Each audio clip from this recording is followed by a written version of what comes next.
জীবিকা নির্বাহের ক্ষেত্রে স্ত্রীর অনুমতি ছাড়া বা স্ত্রী নারাজ এমত অবস্থায় বিদেশে যাওয়া যাবে কিনা?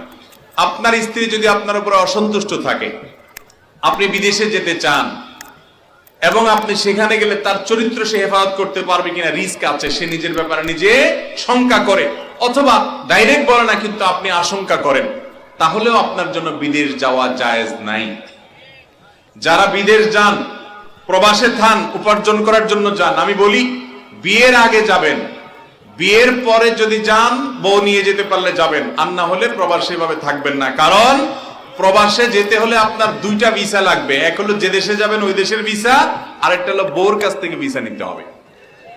বউয়ের কাছ থেকে ভিসা নেওয়া মানে হলো অনুমতি নেওয়া যে তুমি যাও, আমার কোনো অসুবিধা নাই, আমি নিজেকে সেফ রাখবো, নিরাপদ রাখবো।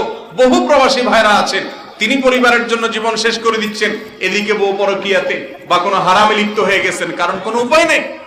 এজন্য উদ্দেশ্যহীন ভাবে বছরকে বছর প্রবাসে পড়ে থাকা, এটা কোনো বুদ্ধিমানের কাজ হতে পারে না। স্ত্রীর হক আছে, সেটা আদায় করতে হবে, মাথায় রাখতে হবে।